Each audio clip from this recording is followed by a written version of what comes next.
और आइए शुरुआत करेंगे खबर अपने एमपी की अहम खबर के साथ। आजादी के 75 साल पूरे होने के मौके पर देश भर में अमृत महोत्सव की शुरुआत होने जा रही है। पीएम मोदी कल यानी कि 12 मार्च को कार्यक्रम का शुभारंभ करेंगे।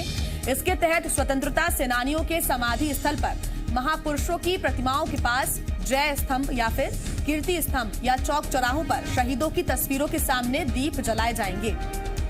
मध्य प्रदेश के सभी जिलों में कार्यक्रम का आयोजन किया जाएगा। मध्य प्रदेश बीजेपी अध्यक्ष वीडी शर्मा ने सभी महत्वपूर्ण स्थानों पर स्थानीय सांसदों, विधायकों, जिला अध्यक्षों और अन्य जनप्रतिनिधियों को मौजूद रहने को कहा है। स्वतंत्रता के 75 साल पूरे होने पर प्रधानमंत्री माननीय नरेंद्र मोदी जी 12 मार्च को शंखनाद कर रहे हैं अमृत महोत्सव का। आज़ादी के इस अमृत महोत्सव के शंखनाद पर मध्य प्रदेश में प्रदेश अध्यक्ष विष्णु दत्त शर्मा जी के आह्वान पर पूरे प्रदेश में से अनेकों कार्यक्रम स्थान स्थान पर हो रहे हैं जो स्वतंत्रता की लड़ाई से जुड़े हुए हैं। कांग्रेस ने आजादी की 75वीं वर्षगांठ के मौके पर कल से शुरू होने वाले अमृत महोत्सव को लेकर बीजेपी पर निशाना साधा है। कांग्रेस प्रवक्ता भूपेंद्र गुप्ता ने आरोप लगाया कि जो लोग अंग्रेजों के लिए जासूसी करते थे वो आज स्वतंत्रता सेनानियों के सम्मान का नाटक कर रहे हैं। देश के आजादी के 75 साल पूरे होने पर निश्चित रूप से उत्सव होना चाहिए, लेकिन उत्सव कौन करेगा?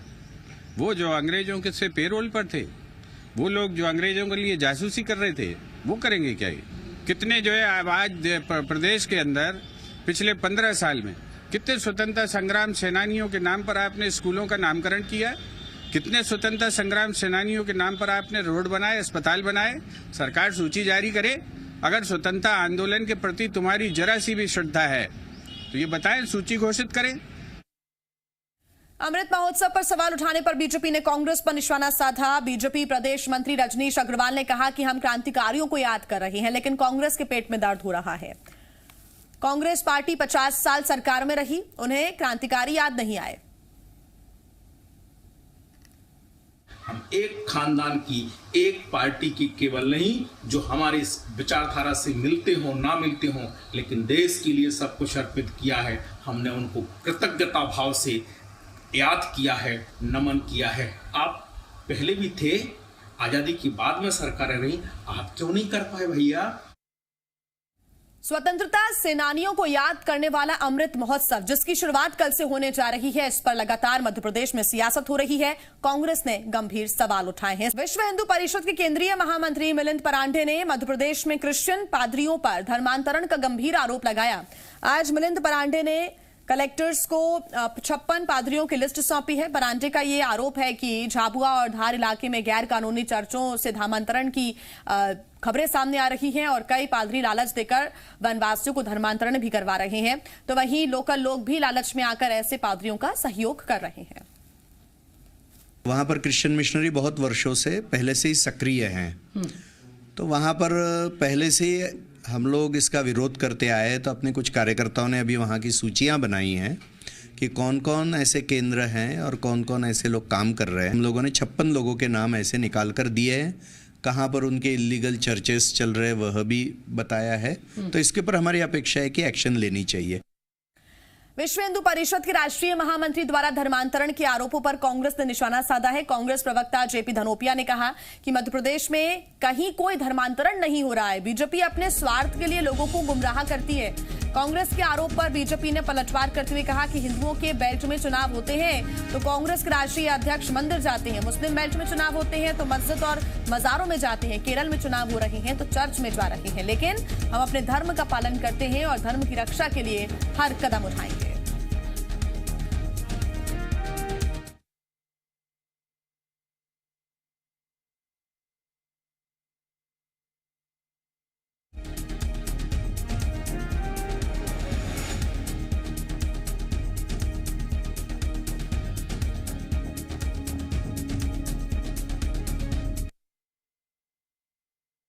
केस को कराया गया धर्मांतरण, कोई भी किसी का धर्मांतरण नहीं हुआ है। और मध्य प्रदेश में धर्मांतरण के नाम पर कानून बनाकर पहले भी उन्होंने कुछ देख लिया, कहीं धर्मांतरण नहीं होता है। सिर्फ लोगों में डर पैदा करने के लिए, उनको डराने के लिए, भड़काने के लिए इस तरह का माहौल बनाते हैं जिससे कि उनकी एकजुटता बनती है और उनको वोट प्राप्त होता है।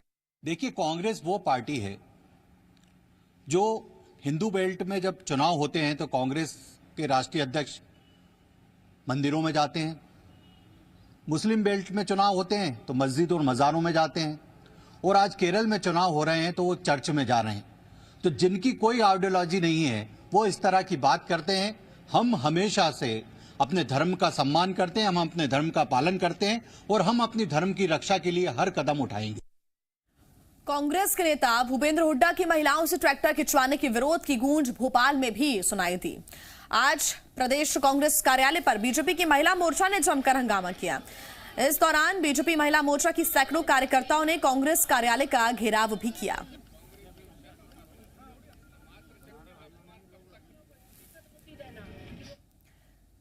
महाशिवरात्रि के मौके पर विश्व प्रसिद्ध ज्योतिर्लिंग बाबा महाकाल मंदिर में सुबह से श्रद्धालुओं का तांता लगा हुआ है। आम श्रद्धालुओं के साथ ही नेता, अधिकारी और अभिनेता भी दर्शन के लिए पहुंच रहे हैं। आज बीजेपी के राष्ट्रीय सचिव कैलाश विजयवर्गीय, मोहन यादव और पूर्व सीएम उमा भारती ने भी महाकाल के दर्शन किए।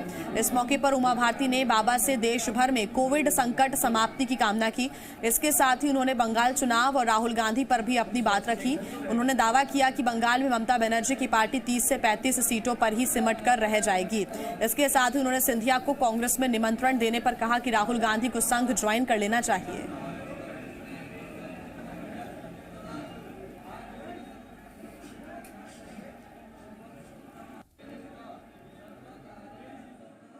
पश्चिम बंगाल चुनाव को लेकर क्या कुछ कहेंगे आप? यहाँ पर जैसा बहुमत 2003 में आया था वैसा आएगा। मतलब मुझे लगता है कि टीएमसी 30-35 सीटों पर रह जाएगी। राहुल गांधी सिंधिया को वापस बुला रहे हैं, क्या कुछ कहेंगे आप इस बारे में? हम उनको कहेंगे वो कुछ दिनों के लिए संघ की शाखाओं में जाया करें। उमा भारती ने शराबबंदी को लेकर एक बार फिर बड़ा बयान दिया। उन्होंने कहा कि मैं अभी भी शराबबंदी के स्टैंड पर कायम हूं, लेकिन मेरा नया संकल्प है कि फिलहाल प्रदेश में 2 नंबर की शराब के कारोबार पर प्रभावी रूप से रोक लगनी चाहिए। उन्होंने कहा कि मैं जितनी शराब से नफरत करती हूं उतनी ही सीएम शिवराज सिंह और वीडी शर्मा भी करते हैं, लेकिन राजस्व की कमी के चलते सरकारी तौर पर फैसला नहीं ले पा रहे हैं। उन्होंने कहा कि बिहार और गुजरात मॉडल के आधार पर मध्य प्रदेश में भी शराबबंदी होनी चाहिए।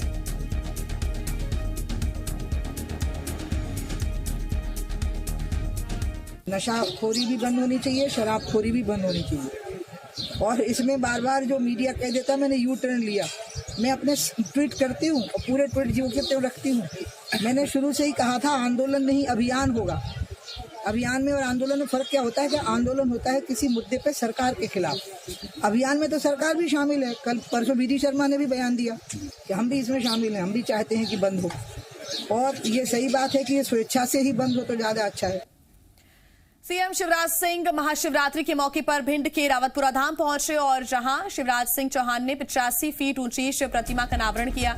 इस दौरान सीएम ने कहा कि रावतपुरा धाम धर्म, भक्ति और ज्ञान के संगम की त्रिवेणी है और राज्य सरकार रावतपुरा धाम को सरकार के धार्मिक सर्किट में जोड़ेगी। इस दौरान शिवराज ने कहा कि अब तो मध्य प्रदेश आत्मनिर्भर बन जाए, यही भोलेनाथ की मर्जी है। शिवराज सिंह के साथ उनकी पत्नी साधना सिंह, बीजेपी के प्रदेश अध्यक्ष वीडी शर्मा और बीजेपी के राज्यसभा सांसद ज्योतिरादित्य सिंधिया भी मौजूद रहे।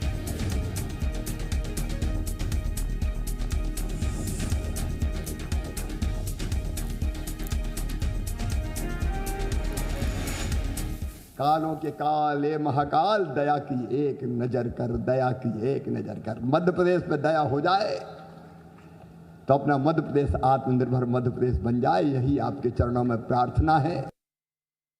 राम मंदिर निर्माण के लिए विश्व हिंदू परिषद ने मध्य प्रदेश में 15 जनवरी से 27 फरवरी तक धन संग्रह अभियान चलाया। विश्व हिंदू परिषद के केंद्रीय महामंत्री मिलिंद परांडे ने जानकारी दी कि इस दौरान एमपी के लोगों ने दिल खोलकर दान दिया। राम मंदिर निर्माण धन संग्रह अभियान में एमपी से 200 करोड़ रुपए से अधिक समर्पण निधि इकट्ठा हुई है। और उन्होंने जो अभी दिल्ली में प्रेस कॉन्फ्रेंस करके बात कही है उसमें उन्होंने कहा है कि देश भर में 2,500 करोड़ तक समर्पण यह बैंकों में आ गया है।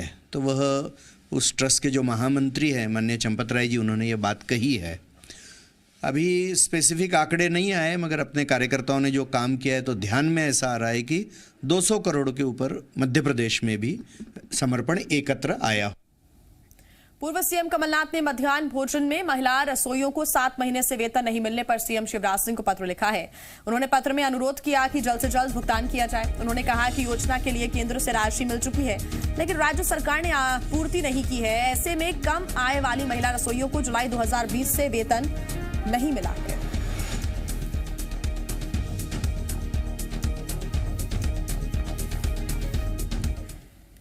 मध्य प्रदेश की पूर्व मंत्री अर्चना चिटनिस ने सहकारिता मंत्री अरविंद भदौरिया को लेटर लिखकर बात कही है। उन्होंने किसानों को राहत देने की अपील इस लेटर से की है। उन्होंने ऋण वसूली की ड्यू डेट 1 से 2 महीने आगे बढ़ाने की मांग की। दरअसल मध्य प्रदेश में खरीफ की कर्ज वसूली की ड्यू डेट 28 मार्च है, लेकिन इस समय तक किसानों की पूरी फसल नहीं आ पाती है। ऐसे में किसान बैंकों का कर्ज नहीं चुका पाते। लिहाजा अर्चना चिटनिस ने सहकारिता मंत्री को लेटर लिखकर ड्यू डेट को 1 से 2 महीने आगे बढ़ाने का अनुरोध किया है। मध्य प्रदेश विधानसभा की कार्यवाही के नियमों में संशोधन किए गए हैं और नए नियम के मुताबिक अब कोई भी विधायक विधानसभा की कार्यवाही के दौरान अपने प्रस्ताव, स्पीच से संबंधित वीडियो ले सकेगा। हालांकि इसके लिए उसे 100 रुपए चुकाने होंगे। इतना ही नहीं, वीडियो लेने के लिए पेन ड्राइव भी उपलब्ध करानी होगी। विधानसभा कार्यवाही के दौरान विधायकों को अपनी भूमिका का ही वीडियो मिल सकेगा। ग्वालियर के लोगों पर महंगाई की एक और मार पड़ी है। पेट्रोल, डीजल और रसोई गैस के बाद आज से दूध के दाम में 2 रुपए प्रति लीटर की बढ़ोतरी हो गई है, जिसकी वजह से खुला दूध अब 48 की जगह 50 रुपए प्रति लीटर की कीमत पर बिक रहा है। कीमत बढ़ाए जाने को लेकर दूध डेयरी व्यवसायी संघ का तर्क है कि पशुओं का चारा महंगा होने की वजह से उन्हें दिक्कत हो रही है, जिसके कारण उन्हें दूध की कीमत बढ़ाने का फैसला लेना पड़ा। इसके अलावा जबलपुर में भी दूध के दाम बढ़ाए जा सकते हैं।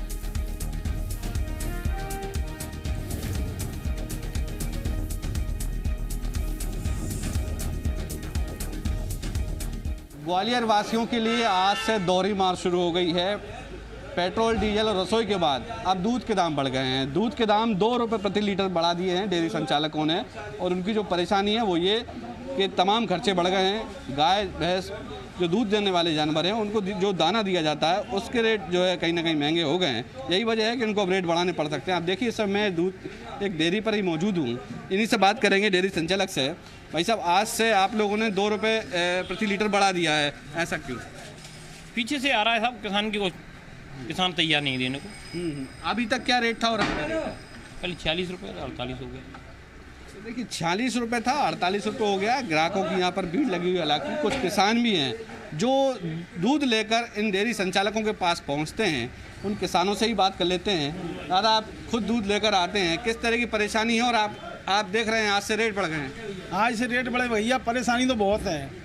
भूसा, दाना सब महंगा है, और इनसे 2 रुपये किलो बढ़ा भी कहते हैं तो जी और नाराज होते हैं। अरे भाव महंगा कर रहे हो, भाव महंगा कर रहे हो। भैया, भाव महंगा नहीं करें तो क्या करें? भैंस 1 लाख, 1.25 लाख रुपया में आ रही है, और उसको क्या खिलाएं और क्या नहीं खिलाएं, पड़ता क्या लगे कैसे? हम 2 रुपये बढ़ाते हैं तो जी हमसे चिल्लाते हैं। इनकी भी मजबूरी है, ये ग्राहक को बढ़ाते हैं, ग्राहक इनसे कहते हैं। लेकिन दाना, भूसा महंगा, तेल, सब चीज़ महंगी है। आम आदमी परेशान है महंगाई की मार से। पेट्रोल, डीजल और रसोई के बाद अब ग्वालियर में 2 रुपये प्रति लीटर दूध के दाम बढ़ गए हैं। कैमरामैन विजय के साथ वैभव शर्मा, जी मीडिया, ग्वालियर। झूठी शान ने किस तरह एक पूरा परिवार तबाह कर दिया, इसका जीता जागता उदाहरण देखने को मिला मध्य प्रदेश के जबलपुर में, जहां एक साले ने अपने जीजा को बेरहमी से मौत के घाट उतार दिया। वजह थी अपनी मर्जी से शादी करना। तो वहीं आरोपी की बहन का भी फांसी के फंदे पर लटकता हुआ शव मिला है। पूरा मामला तिलवारा थाना क्षेत्र के रामनगरा का है, जहां रहने वाले ब्रजेश कश्यप ने अपने दोस्त धीरज शुक्ला की बहन से लव मैरिज की थी, लेकिन ये बात धीरज को नागवार गुजरी। लिहाजा उसने ब्रजेश से बदला लेने के लिए उससे न सिर्फ मौत के घाट उतारा, बल्कि उसके शव के कई टुकड़े किए। इतना ही नहीं, आरोपी मृतक का सिर लेकर थाने पहुंच गया। फिलहाल पुलिस ने आरोपी युवक को गिरफ्तार कर लिया है। दरअसल धीरज और ब्रजेश आपस में अच्छे दोस्त थे, लेकिन 13 दिसंबर 2020 में ब्रजेश ने धीरज की बहन पूजा से घरवालों की मर्जी के खिलाफ लव मैरिज की थी, और तभी से धीरज उसका दुश्मन बन गया था और बदला लेने की फिराक में उसकी तलाश लगातार वो कर रहा था। शादी के 3 महीने बाद जब पूजा और ब्रजेश घर लौटे और इसकी जानकारी मिलते ही धीरज अपनी बहन को समझा बुझाकर घर ले गया। वहीं जब ब्रजेश अपनी पत्नी को वापस लेने के लिए घर आया तो धीरज ने उसकी हत्या कर दी। पुलिस आरोपी की बहन की आत्महत्या की बात कह रही है, हालांकि बहन की हत्या की बात से भी इनकार फिलहाल नहीं किया जा सकता। कार्रवाई चाहते हैं, उनको पकड़ना चाहते हैं। झूठी शान शौकत के चक्कर में उन लोगों ने हमारे भाई को मार डाली, क्योंकि वो पंडित थे और हम लोग कश्यप। अपनी इज्जत बचाने के चक्कर में उन लोगों ने हमारे भाई को मारा। उसके बाद पुलिस उसकी निशानदेही पे यहाँ टीआई सब वगैरह आए, हमें सूचना मिली, अब वरिष्ठ अधिकारियों ने सूचना दी, हम लोग यहाँ पर आए, उसकी लाश को किया, पंचनामा कार्रवाई की। उसी बीच में हम लोग को सूचना मिली कि जो जिस लड़की को लेकर भागा था वो पूजा शुक्ला को, उसने भी अपने घर में सुसाइड कर लिया है और फांसी लगा के आत्महत्या कर ली। सागर के बंडा में एक बस ड्राइवर की लापरवाही सामने आई, जिस कारण आंखों का ऑपरेशन कराकर लौट रहे बुजुर्गों को खासी दिक्कतों का सामना करना पड़ा। दरअसल सागर में एक संस्था की ओर से बुजुर्गों के लिए निःशुल्क नेत्र शिविर का आयोजन किया गया था, जिसके तहत सामुदायिक स्वास्थ्य केंद्र बंडा की ओर से मरीजों को शिविर तक ले जाने के लिए परिहार बस ट्रैवल्स की बस को जिम्मेदारी सौंपी गई थी। लेकिन बुजुर्गों का आरोप है कि रास्ते में कई बार कहने पर भी ड्राइवर ने बस नहीं रोकी। इतना ही नहीं, बस यहां पर ऑपरेशन कराकर लौटने के दौरान ड्राइवर ने बुजुर्गों को रास्ते में उतार दिया, जिस कारण कई बुजुर्ग हादसे का शिकार होने से बाल बाल बचे। तो वहीं इस मामले में जब सामुदायिक स्वास्थ्य केंद्र बंडा के बीएमओ से बात की गई, उन्होंने कहा कि ऐसे मामलों की में मरीजों को जिस स्थान से ले जाया जाता है वहां पर वापस छोड़ना होता है। बीएमओ ने मामले की जांच के बाद दोषियों पर कार्रवाई की बात कही है। जय परेशानी भाई के गली में 2 जगह भर ठाड़ी करी बस, और बस वालों ने बातचीत करी कि हम कहीं नहीं करेंगे, और बराट गड्ढा से कह दी कि हम आगे बस नहीं ले जाएंगे। वहाँ सब लोगों को पटक दो, अब जी को जहाँ जाने हुए तो चले जाएं। मैं चित्रकूट संस्था के प्रभारी से बात करूंगा और उनसे बोलूंगा कि बस के ऊपर जो है बस संचालकों पर कार्रवाई हो और उनके लिए आगे फ्यूचर में वो दोबारा ऐसा ना करें, उसके लिए उनको निर्देश दें।